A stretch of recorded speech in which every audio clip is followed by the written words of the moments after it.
ನಮ್ಮ ಬಾಬಾ ಸಾಹೇಬ್ ಅಂಬೇಡ್ಕರ್ ಅವರು ಇತಿಹಾಸ ಮರ್ತವನ್ನು ಇತಿಹಾಸ ಸೃಷ್ಟಿ ಮಾಡಲಿಕ್ಕಾಗಲ್ಲ ಅಂತ ಹೇಳ್ತಾ ಇದ್ದಾರೆ. ಹಂಗೆ ಇವತ್ತು ನಮ್ಮ ಖಾದರ್ ಅವರು ಸ್ಪೀಕರ್ ಸ್ಥಾನ ಜವಾಬ್ದಾರಿ ತೆಗೆದುಕೊಂಡ ಮೇಲೆ ವಿಧಾನಸೌಧಕ್ಕೆ ಮತ್ತು ಸುವರ್ಣಸೌಧಕ್ಕೆ ಎರಡಕ್ಕೂ ಕೂಡ ಒಂದು ಹೊಸ ರೂಪವನ್ನು ಕೊಡ್ತಾ ಇದ್ದಾರೆ.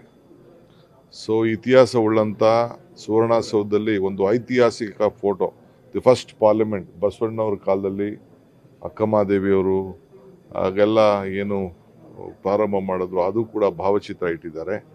ಇಲ್ಲೂ ಕೂಡ ನಮ್ಮ ದ್ವಾರ ಬಾಗಿಲನ್ನು ಬದಲಾವಣೆ ಮಾಡಿದ್ದಾರೆ.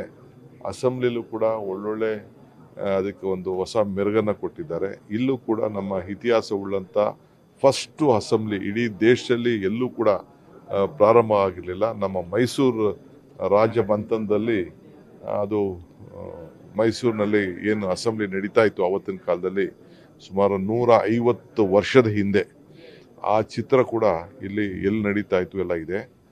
ಮತ್ತು ನಮ್ಮ ಜವಾಹರ್ಲಾಲ್ ನೆಹರು ಕೂಡ ಬಂದು ಇದಕ್ಕೆ ಭೂಮಿ ಪೂಜೆ ಮಾಡಿ ಹೋಗಿದ್ದಾರೆ. ಎಲ್ಲ ಇತಿಹಾಸವನ್ನು ನಮ್ಮ ಶಾಸಕರುಗಳಿಗೆ ಒಳಗಡೆ ಶಾಸಕರುಗಳಿಗೆ ಮಾತ್ರ ಮಾಜಿ ಶಾಸಕರು ಮತ್ತು ಮಾಧ್ಯಮದವ್ರು ಬರ್ಬೋದು.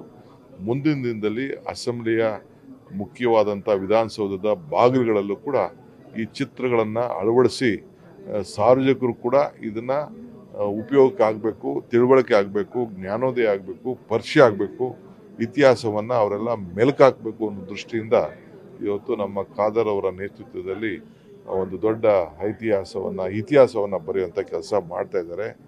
ಸೊ ನಾವೆಲ್ಲ ಶಾಸಕರೆಲ್ಲ ಬಂದು ಇದನ್ನು ನಾವು ಇವತ್ತು ಉದ್ಘಾಟನೆ ಮಾಡಿದ್ದೇನೆ. ನಾನು ಕೈಲಿ ಮಾಡಿಸಿದ್ದಾರೆ. ನಮ್ಮ ಅಸೆಂಬ್ಲಿಲಿ ಇರೋರ ಪೈಕಿ ನಮ್ಮ ಜಯಚಂದ್ರ ಹಿರಿಯ ಶಾಸಕರವರು 78ರಲ್ಲಿ ಅಸೆಂಬ್ಲಿಗೆ ಬಂದವರು, ಅವರು ಕೂಡ ಉಪಸ್ಥಿತರಿದ್ದಾರೆ. ನ್ಯೂಸ್ ಫಸ್ಟ್ ನಿರ್ಭೀತಿಯಿಂದ ನಿಮ್ಮ ಪರವಾಗಿ.